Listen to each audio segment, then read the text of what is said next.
My sister planned her bachelorette party at an adult entertainment club and blew up the relationships of all her friends.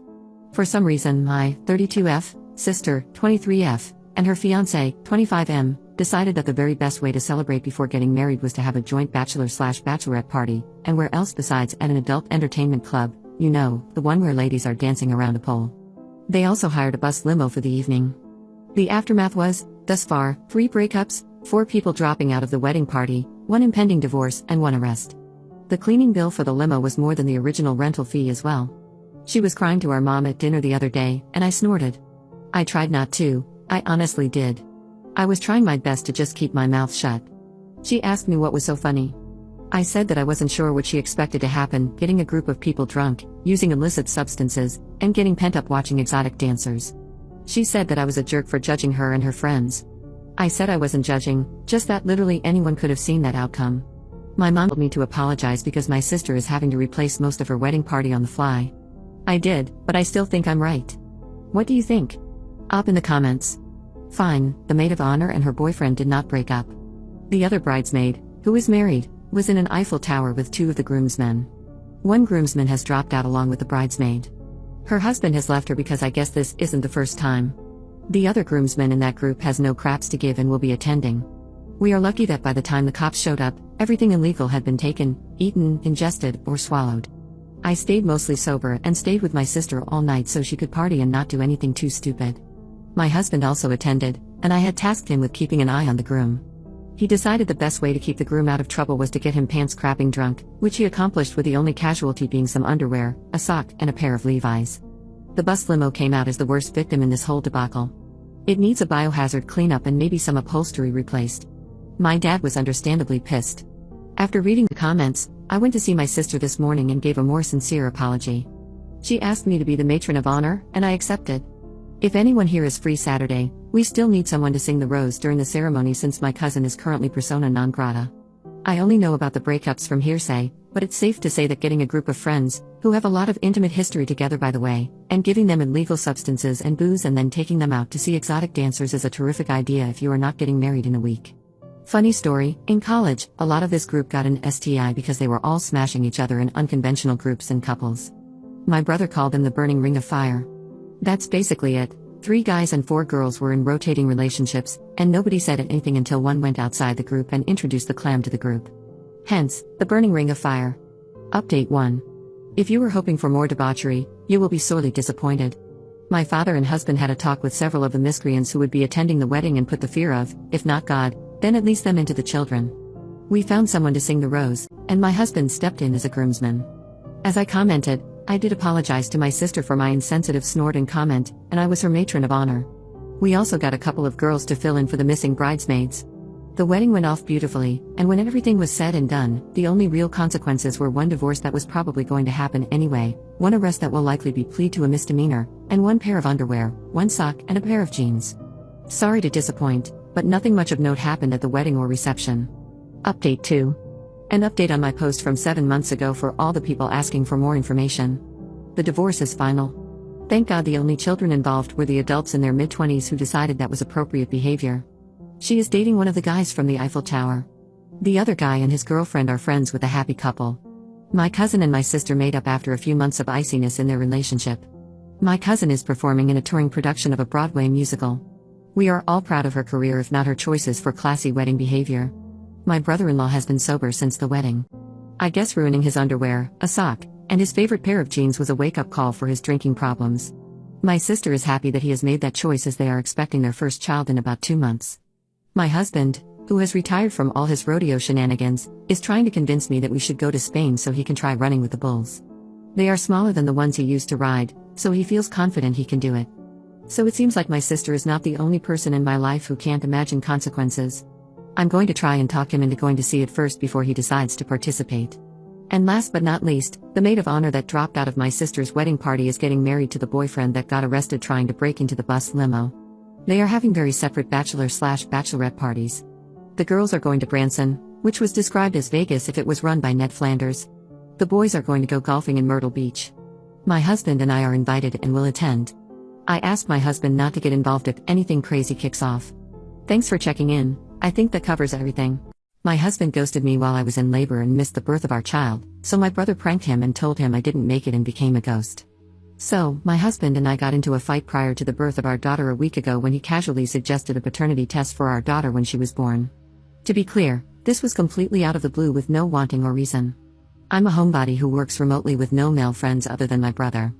I told him that he was accusing me of infidelity, and he said he just wanted to be sure and kept bringing it up until I told him, after 3 days of him asking and the stress starting to make me physically ill, that I didn't want to talk to him and left for my brother's house. I called him while I was gone and tried to work it out, but he refused. After all this, I went home the next day to grab some things while he was at work, and I went into labor. I called him 16 times before calling my brother, who called him another half a dozen times himself while on the way to pick me up, and then on the way to the hospital. It was a horrible and traumatic birth. I started crowning in the car, and the doctor delivered my daughter in the back of my brother's van because I was too far along to move. When I wouldn't stop bleeding, they rushed me in. It was a nightmare. My brother's wife, who is a nurse, even told me she honestly thought I wouldn't make it. I also opted for a hysterectomy as it came to that or something more dangerous. I only ever wanted one child or none, but my husband wants a large family. I'm trying to bond with my daughter, but it's been hard. The point is, during this time while I was returning from surgery, so about 10 hours after I called, my husband finally responded and demanded to know why I hadn't answered his call. However, my brother had my phone and was so angry that he said, "This is Op's brother. I'm at the hospital. She didn't make it." And turned it off. My husband rushed over and got there when I had just woken up and started shouting until the security forced him out. He didn't get to see our daughter until the next day because I was mostly asleep, and apparently, they needed my signature to allow him back. My sister-in-law thinks it was horribly cruel but that he deserved it. But my brother stands by his prank and says that he only gave my husband 10 minutes of the same fear he had felt at my side for 10+ hours. Whenever he sees my husband, he also keeps telling him that I'm nearly unalived because we waited for him. My brother used to be mostly indifferent to my husband, but now he absolutely hates him. You can see it in his face whenever my husband enters the room, and he's been visiting a lot because he doesn't trust my husband to care for me while I'm still healing. My husband is furious that he won't apologize and that I won't make him, and yelled at me when I said that the only reason my brother had my phone was that he wasn't there. I'm trying to be empathetic. I know he feels guilty. I've spoken to my therapist, and she says the apathy I'm feeling is likely general and not solely focused on him from lingering shock from the trauma, but she didn't say much about the prank.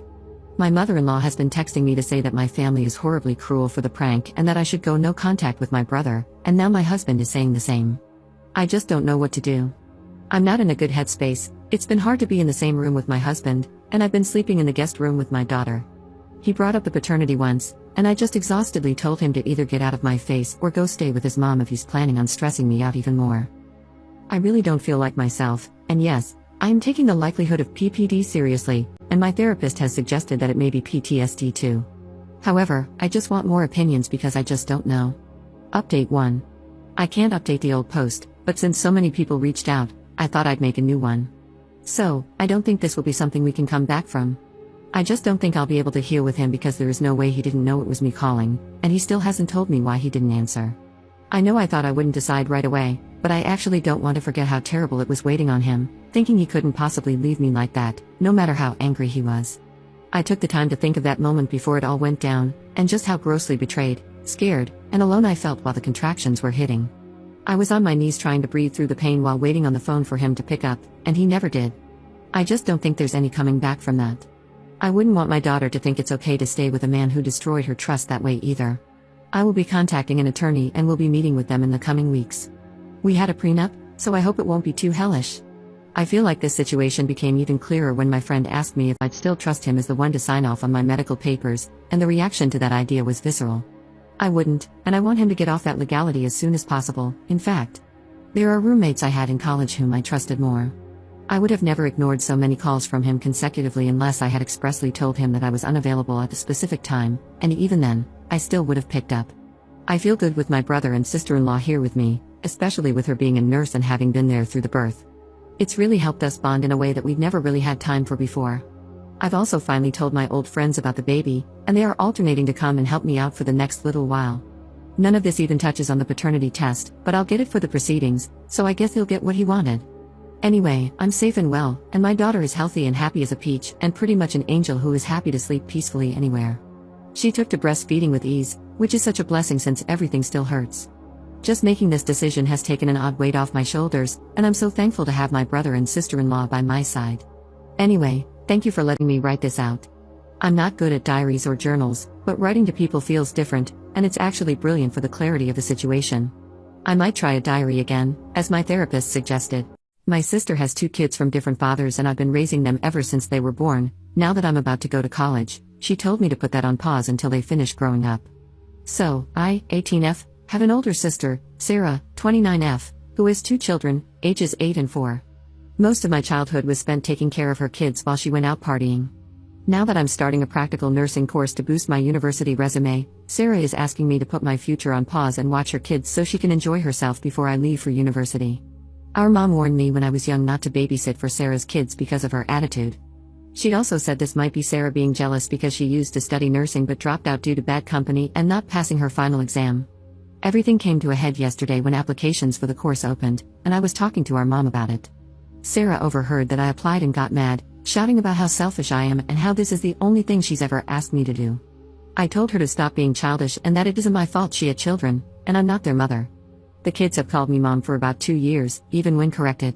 Apparently, I shouldn't have said that, as she started yelling at our mom, saying I'm her favorite because if I wasn't, she would tell me to put my future aside and help her with her children.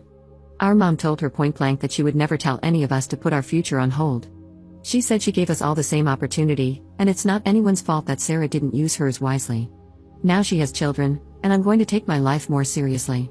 She needs to take responsibility for her children because no one told her to have them, and she can't look after them. Sarah started crying and left, then our mom started on me, saying she warned me from the very beginning, and I didn't listen. She said I need to stop being a pushover because I lost all my childhood when I was supposed to be outside playing with friends, going out, and just being a kid. I was babysitting like I gave birth. Our mom said it's my fault Sarah became so entitled because when she made plans for me to go out, I would cancel to watch the children. She's not wrong. I would always feel sorry for Sarah because she knew how to manipulate me, just because I don't like to see people suffer or be sad. Sorry for the long post. I just want to know if I'm the jerk for not putting my future on hold. I do know I'm not putting my future on hold. Commenter. Where is the father of these children? Does your sister live with you and your mother?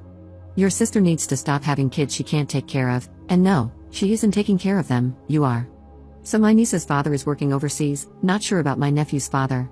Yes, my sister lives with us. It's normal for us as we live in a family area, so everyone is related in some way. Update 1. Thank you for all the support and kind words, it has been eye-opening. So, yesterday, after my sister left crying, she didn't come home immediately, she waited for her kids' school to be dismissed to pick them up. I know I should have expected her to try and poison them against me, but I really wanted to give her the benefit of the doubt that she wouldn't stoop that low. When they came home, the children were crying. They ran up to me, asking me not to hate them, and that made me cry inside. My niece went into a panic attack because when she gets overwhelmed, she starts having panic attacks. I brought her to a doctor before, and she was diagnosed with attention issues and anxiety, so it takes a lot of my energy to calm her down. I asked my mom to take the kids to my room, as that's the only place they feel safe when they're overwhelmed. After they were out of earshot, I went off on my sister.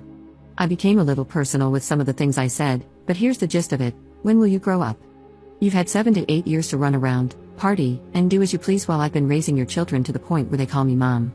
When will you wake up and be the best mother to your children instead of going out drinking and jumping from one man to another? I'm sick and tired of you. I'm not putting my life on hold for you. I've done enough for you. I love the kids, but as the only sensible role model they have, I'm doing this to show them it's okay to leave people behind. So, get your crap together and be the best mother you can to those kids because they're amazing. Do you think dealing with 2 children who have extra needs is easy? It's not, but I did do it without any help from anyone, not even mom, because she was always working, and I can't really blame her because my dad passed, and she was the only one there to work and provide for my younger brother and me. So, yeah, I basically raised 3 kids from age 11 till now, and that's going to change. I left her in the living room and called Tony and James, my nibbling's father. I explained the situation, and I told them it's time for them to be a part of their children's lives. They can't just send child support because children need their parents for proper development. Our older brother, Josh, 34M, called mom and told her to have me pack my bags and move in with him until my program started. I'm going to write letters for my nibblings so their mom doesn't cause any more damage. I've made a list of things they like, how to get them to take their medicine, and how to calm them down. I even have a scrapbook of all our moments for each of them. I did later explain to them that I'll always love them. I'm worried, even though I taught my niece how to take care of herself and her brother, I don't want a repeat of my upbringing. They deserve way more than that. My mom also apologized for neglecting me and not being a good mom. I've forgiven her. Later, after I helped my nibblings with their homework, bathed them, and put them to bed, and started my homework, my sister came into my room, asking if we could talk. I said yes, and surprisingly, she apologized. Yes, she did. She said she was jealous that I didn't make any wrong decisions, and she's going to send the kids to their father while she gets into rehab and therapy because her behavior isn't normal, and she's going to try to be the best mother she can. She thanked me for everything I did for her and the kids. I was crying at this point. I guess she just realized how hurt the kids are when she told them I hated them and that I was leaving. I told her she's forgiven, but not fully. She has to show me she will change. She hugged me and left. I guess this is a start, even though it's small, it's still a change. Let's see how long it will last. I'm trying to get into therapy, but I'm on a waiting list. The earliest appointment available is in 9 months, which is a start, I suppose. Once again, thank you for all the support. My boyfriend of 7 years completely ghosted me with no rhyme or reason and moved across the country to get away from me. I, 24F, have been with my boyfriend, 26M, since I was 17. He is the first and only person I have ever slept with. Nothing out of the ordinary happened before he disappeared. We didn't have an argument or anything, and I thought we had a great relationship. One day we were cuddling on the couch, and the next, I can't get a hold of him. He blocked me on everything. I was so worried at first, I thought maybe he was hurt, or unalived, or in a terrible accident. I only learned from a mutual friend that he basically moved halfway across the country. He is still alive, at least, he just doesn't want to talk to me. It's been 3 weeks now, and I don't know what to do. Do I travel after him? I don't even know where to. Do I give him time? I hope I'm not appearing like an overly obsessive girlfriend, but what the heck? We were together for 7 years. I need closure, even if it would be, you are ugly, I never loved you, or, I have found somebody else. Anything, really. I can't discard 7 years like a used yogurt cup. Maybe I did something wrong, but I don't know what it could be without him telling me. I didn't cheat on him, and I have always tried to be kind and caring. I wasn't a financial burden either. I paid for my own things and paid half of everything. I'm trying to think of all the things I could have done wrong. Maybe it's because of my terrible childhood? I was abused and still have some scars from self-cutting. Maybe he thought I was ugly because of the scars or too depressed and sad at times, but he still could have told me. I would have understood. He and our mutual friend both blocked me now, and I'm not getting any answers. I'm just sad and confused and don't know what to do. Update 1. So, over 4 weeks later, he contacted me again, and we agreed to talk face to face at my place. I'll have to disappoint everyone from the start, no movie-worthy Yakuza story. What he told me happened was that he simply panicked and ran away. Apparently, I was asking too many questions about the future, like, if he ever wanted to get married, what he thought about children, etc. I also pushed him a lot to finally finish his degree and get a job, as his main source of income is still his parents. He said he just couldn't handle it and saw his life as being over and needed to get away from it all. Then he started blaming his friend who convinced him that he was wasting his 20s on just one girl. That same friend apparently also got him a job, which is why he moved away hundreds of miles. That job didn't work out, and he got fired after a few weeks. I guess that's why he is back now. I asked him why he didn't at least talk to me and how hurt and worried I was. He said that he didn't want to make me cry and that he didn't really want to break up. He wanted to prove that he could succeed at that job and then come back to me. Overall, a lot was said.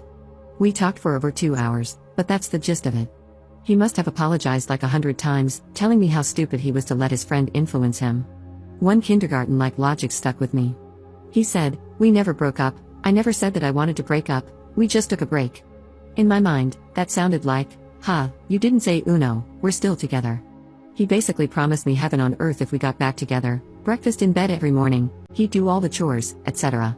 He also swore that there was nobody else, that he slept with nobody else. In the end, he asked if he could stay because he hasn't been paid from that job and used all his money and has nowhere else to go. His parents live too far away, and he is on bad terms with that friend who got him the job. I felt a bit bad, but I told him no, that I needed to process and think about everything. I did, however, agree to store some of his boxes to free up his car. So, that's where I'm at now, sitting alone in my apartment with his boxes. One of them smells really bad, like moldy clothes. Maybe I'll wash those tomorrow for him at least. Now I need to think about what to do with all of this and what to do with myself. Part of me still loves him. We had so many great moments together before this. He helped me through a lot. He helped me get away from my abusive mother and stepfather. He is the man I wanted to marry, maybe have children with. This is only my side of the story too. I don't know everything he has to go through mentally. I can understand panicking, I don't know. I want to thank everyone who took their time to read all of this. It felt good to write it all down. I went no contact with my mother and stepfather and don't have a lot of friends because I'm a bit shy and not that outgoing, so I don't have a lot of people to talk to about this. Edit. I read nearly all the replies here. Thank you so much for your input. I probably needed to hear a lot of the things that were said. I thought about everything and won't be getting back together with him. The most important argument for me was, what if it happens again?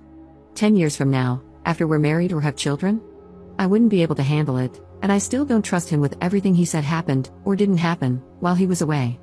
I will figure something out with the boxes and everything else that needs to be handled, and I'll try to set clear boundaries when talking to him in the future. He isn't all horrible despite how he acted. He saved me from my stepfather and was there for me in the years after. I owe a lot to him, but I think that also made me accept things and behaviors I shouldn't have, even before he left. I caught my wife sending revealing pics of herself to my brother-in-law behind my back. Now she's begging me not to send her to the streets because they haven't done anything in the sheets.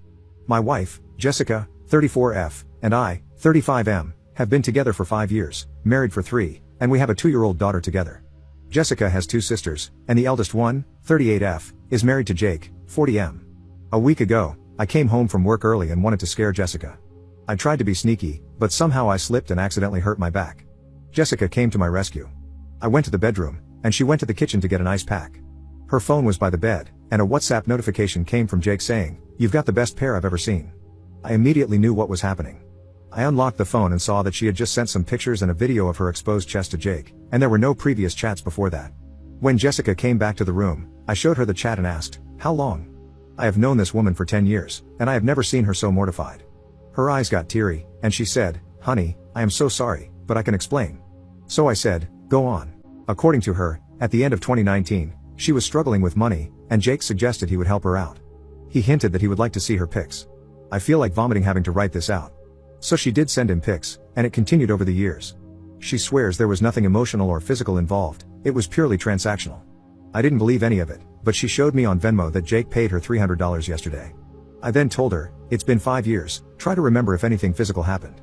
For me, if even half of what she is saying is true, how could something like that not become physical? She started crying and told me she could prove it tomorrow because Jake would get suspicious if she tried to talk to him now. I took her phone, went to a bar, got wasted for the night, and when I came back, she was still there crying. I just slept on the couch. The next morning, I gave her the phone, and she called Jake. The conversation went something like this: "Hey, I was wondering if you want some more pics? I'm short on money, yesterday was all I had. We can do something more this time and meet in person, I've changed my mind on that." "No way, how much are we talking about?" I felt like I was going to puke. I told her that we are done and left for the office. I am not a very wealthy dude, but I would consider myself a stable guy who could take care of his family. Now I just feel like I have failed as a man whose wife had to sell her body to meet her expected lifestyle. When I got home that night, she looked like crap. I asked Jessica why she kept taking money from him after we got married and why she didn't ask me while we were dating. She said she didn't know how to stop and that it was easy money. I left my home that night and told her she can keep the home and the car, but I want 50-50 custody of my child. So here I am now, haven't told anyone about this. It's been a week since I've been staying in a hotel. I go home in the evening to play with my daughter. I'm speaking with divorce lawyers, and Jessica is constantly talking about marriage counseling. Update 1. Before getting to the update, some people were asking me to get a paternity test. I don't need one, I know she is my daughter because I'm Indian, and Jessica is white, and my daughter looks like me. Now for the update. After I made that post, I shared my situation with my cousin's sister, 30F. She is the only family member I have living in the States. I visited her place the next day, and she knocked some sense into me. I realized part of me still didn't want a divorce because I basically married Jessica against my parents' will. Originally, they wanted me to have an arranged marriage, so my failed marriage would hurt my ego. She also arranged a meeting with a divorce lawyer, and no, I am not giving up my house, I was just emotional at that time. From what I understand, in our state, adultery has pretty much zero impact on the assets, so it will likely be a 50-50 split. However, there is a high chance I can get better custody of my daughter because I have a job, and Jessica doesn't. You could also say she is also involved in sex work at this point, which could work in my favor. My father-in-law called me last evening, and he was crying. He told me he didn't know what to say to me and that if he were in my place, he would have left her. Apparently, Jessica got scared and told her family everything after I didn't visit home for 2 days and had blocked her everywhere. I guess I should have done that a little while ago, and Jake is out of his house also. So, I think I will go for a divorce because there is no point of reconciliation at this point when the whole relationship seems fake to me. Update 2. Before getting to the update, some people were cursing me in my DMs, saying I might not earn enough and accusing me of financially abusing my wife and taking advantage of her. I don't think this is the case for me. My salary is close to mid-6 figures, and we have a joint account where I put half of my in-hand salary, and we don't even spend that much. Now to the update. After the day Jessica told everyone about the situation, my mother-in-law called and wanted to talk. She was with Jessica after the whole thing happened. I returned to my home later that evening, and her parents and her sister Josie, Jake's wife, were there. After I got there, Jessica wanted to talk alone. According to her, Jake had been trying to pursue her since she was about 16 to 17. For context, Jake and Josie have been together for 20 years now. This continued for almost 2 years. He used to make suggestive comments about her body, and she told Josie about it, but Josie didn't believe Jessica at that time and told her she was doing this for attention. Jessica didn't tell her parents either because, according to her, Josie was their parents' favorite, so nobody would have believed her. Jake didn't do anything between those years besides casual flirting until 2019 when Jessica was having problems with rent and the whole transactional thing happened. I asked why she didn't ask me about it, and she said we were only 1 month into dating and it could have looked bad. She swears nothing happened after that until last year when Jake and Josie started having problems in their marriage, and he started messaging Jessica again.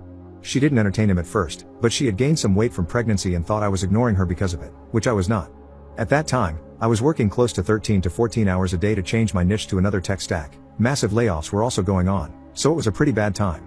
Now she admitted that she liked the attention and validation this time, but she didn't have any feelings towards him.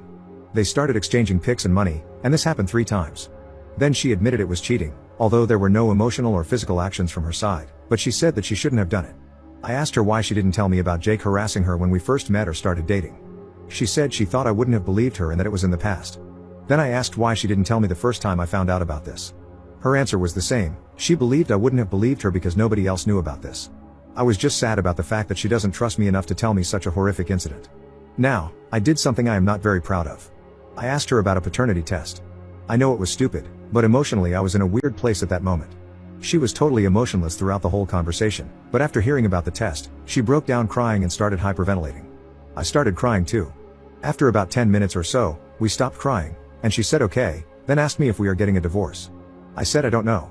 She then said we should get a postnup before I do something like that. That line felt like a tight slap to my face. I was like, you're not even gonna convince me not to go through with it? Then she left with her parents. The next day, she called crying, asking not to get a divorce and to start marriage counseling. Honestly, I still care about her, and I said okay. So here we are now after some weird couple of days, still getting the postnup. Her individual counseling starts next week, and our marriage counseling starts next month. Hopefully, trust will return someday. Also, Jake is denying all that. According to him, Jessica seduced him for money, and my sister-in-law is getting a divorce. I know some people are gonna call me a doormat, but I don't care. My husband went ultra poor trying to copy my lifestyle and impress his kids. Now he can't afford to live and says it's my fault, so I need to save him. My husband, John, 53M, and I, 44F, have always kept our finances separate, and although we refer to each other as husband and wife, and also had a wedding, we are not legally married. This was primarily for inheritance purposes because we each have older children from previous relationships. For a while now, John has been getting angrier over little things and generally becoming moody and distant. I finally had enough and approached him about separation, and this conversation led to a big blowout, with him revealing the state of his finances. Basically, John revealed that he had basically no savings left. All the money he had saved for retirement and his kids' schooling was gone. Furthermore, he said it was all my fault since he used up all his savings trying to keep up with my lifestyle. There were never any crazy bills or anything like that, and we always split everything equally. The house we live in, I own outright, so there wasn't a mortgage payment. However, I have always liked to travel a lot on fairly extravagant vacations. I would invite John or John and his children to join on trips, but never made them feel like they had to come. That said, he was expected to pay for himself and for his kids. Except recently, he accepted every invitation. I would also give my kids things he considered extravagant, but I considered normal, so he felt like he had to give similar things to his own kids. John said with all the spending to keep up, his savings dwindled very fast. I expressed that I couldn't understand how or why he would spend all he had when he knew he couldn't afford it. He said it was like keeping up with the Joneses, only worse because it was at home so he couldn't block it out. John thinks since I knew his job, I should have had a basic understanding of his finances and realized this wasn't a lifestyle he could maintain. That the kind thing would have been to offer to pay for the trips and other things instead of dangling them in front of his and his kids' faces. Looking back, I probably could have realized that this spending didn't make sense for his salary, but I wasn't thinking about it. I don't think it was my responsibility to keep his finances in mind here. We had agreed from the beginning to keep our finances separate, so to me, that means paying for things separately. Is this really my fault? Update 1. After reading all the comments on my first post 3 weeks ago, I realized I needed more time to think about things. I also thought that given the situation, it would be best for us to spend the holidays apart to avoid any controversy. He wasn't a fan of the idea, but I eventually got him to agree to it. Last week, things settled down, so we met up to have a more detailed discussion about the state of his finances. A few more things were revealed. I found out that he had lost his job earlier this year and didn't tell me. He got a new job in October, but he went over 4 months without one while pretending he still had a job. During that time, he only received a small amount of money from unemployment, so he started putting everything on his credit cards. His new job doesn't pay as much as his old one, so he hasn't been able to pay more than the minimum towards his debts, which are now substantial. I feel like if he had just brought up all these issues earlier, this could have been avoided, or we could have worked something out. Now, I really just feel like I can't trust him. I can't trust him with money, and I can't trust him not to hide things from me. I just can't see going back and trying to make things work with him at this point. Since he doesn't have a place to take all their things, I've agreed to store their stuff in my garage until he gets more settled, which means I won't be able to make as clean of a break as I would like right now, but for the most part, it's over. Update 2. I like the suggestion I was given when I last posted 2 months ago, of paying for a storage unit for their things for a few months. However, my ex did not agree to it. He said it would make things too difficult because the closest storage location was too far out of the way. It definitely felt like he was still trying to cling to things. Since I couldn't get a storage unit in his name without his approval, I talked to a friend who is a lawyer about the situation. He helped me write up a notice that told him he had 30 days notice to retrieve their things, or they would be disposed of. After the 30-day notice was up, he still had only picked up a few things.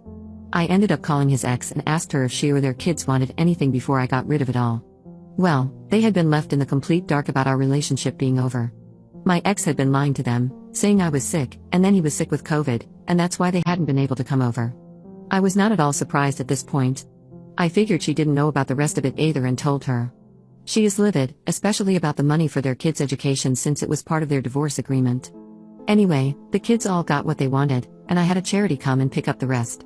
It feels a lot better now that there is a completely clean break. Yes, I have gotten the locks changed and blocked his number. Since there is no reason for me to have contact with him anymore, this is probably the last time I'll be posting. I think in the future, I will probably look for more transparency when it comes to finances in any serious relationship. With how much he was lying, I can only imagine what else he may have been lying about. Had I known more, I don't think he would have been able to hide things.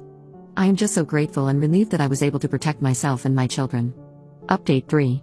I know I said that would be my last update. It's not really necessary for me to make another, but now I'm kind of using this as a form of journaling, which I've found cathartic. I only had one run-in with my ex since the last incident. He came to my house. I only spoke to him through the camera, and he asked about getting his things. I told him that I had already gotten rid of everything as I had warned him, but that his kids had taken some things. I also told him he needed to leave and not come back. Surprisingly, he didn't make a big fuss about it. He just said okay and that he was sorry for bothering me before he left, but he did look very tired, so maybe that's why.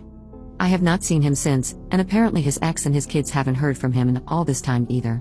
This update had more to do with them than my ex, actually. His ex contacted me to ask about him. She wanted to know if I had heard from him or had his new contact information. His phone is apparently no longer in service. I told her how I hadn't had any contact with him since the aforementioned visit. She also asked if she and I could meet up for coffee and talk. I declined because honestly, I couldn't think of a reason for us to meet up. Though I did offer to pass on any info about him if I heard anything. She apparently wanted to talk to me about helping her pay for her eldest child's, who is now a senior in high school, education next year. She also subtly implied there was some fault on my part for their lack of funds. I rather cowardly told her I would think about it and ended the call. To be honest, I feel like it's an unfair position she's putting me in. The main reason being that her children don't seem to care for me. We got along all right while I was with their dad, however, since I ended things with him, it has been complete silence from them. I did try to reach out to them to see if they were okay, and they never responded. Even when they came over to get their things, they ignored me and my youngest. However, I did get a message after the call with their mom about how she missed me. The timing note just makes it seem sort of like manipulation to get money out of me. Since then, I have blocked all of them.